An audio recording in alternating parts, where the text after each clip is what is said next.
Welcome to பாபாஸ் tips. Hi friends, இன்னைக்கு நம்ம பேன் கேக் எப்படி பண்ணுறதுன்னு பார்க்கலாம். இது ரொம்ப சட்னி செஞ்சிடலாம். வாங்க இது எப்படி பண்ணுறதுன்னு பார்க்கலாம். இப்போ ஒரு பவுலில் நான் கோதுமை மாவு எடுத்திருக்கேன் 1 கப். இது கரெக்டாக 200 கிராம். இது தட்டிடலாம். 150 கிராம் சுகர் எடுத்திருக்கேன், அதையும் சேர்த்துடலாம். 1/2 teaspoon baking powder, 1/2 teaspoon baking soda, ஒரு பிஞ்சு சால்ட். இப்போ இது எல்லாத்தையும் நல்லா மிக்ஸ் பண்ணிடலாம்.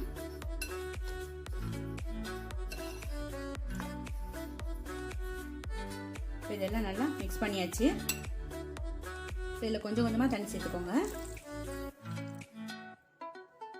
ஃபஸ்ட்டு நிறைய தண்ணி சேர்த்துட்டிங்கன்னா அதிகமாயிரும். ஏன்னா சீனி சேர்த்துக்கிறதுனால நம்ம கொஞ்சம் கொஞ்சமாக தண்ணி விட்டு மிக்ஸ் பண்ணிக்கலாம்.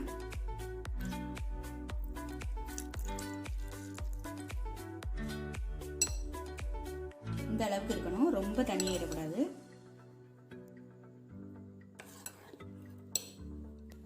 இப்போ நம்ம பேன் கேக் மாவு ரெடியாக இருக்கு. இப்போ கல் சூடாக இருக்கு. லேசாக எண்ணெய் தடவிடலாம். கல் ரொம்ப சூடாயிடுச்சுன்னா ஃப்ளேம் குறைச்சி வச்சிருங்க. இப்போ நம்ம பேன் கேக் ஊற்றிடலாம். விரிக்கக்கூடாது, இந்த மாதிரி விட்டு எடுத்துருங்க. இப்போ ஒரு மூடி போட்டு இது வேகட்டும். எதுக்கு மூடி போடுறோம்னா மேல் பக்கம் சீக்கிரமாக வேகும்.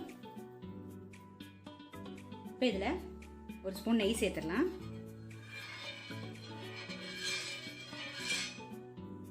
இது மூடி வச்சிடலாம். இப்போ இதை மாற்றி போட்டுடலாம்.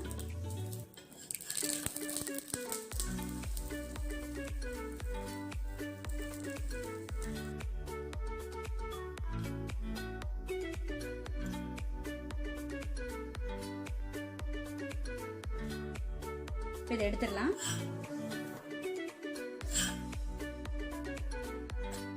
இதே மாதிரியே நம்ம எல்லாத்தையும் ரெடி பண்ணிடலாம். அவ்வளவுதான், நம்மளோட பேன் கேக் இப்போ ரெடி ஆயிடுச்சு.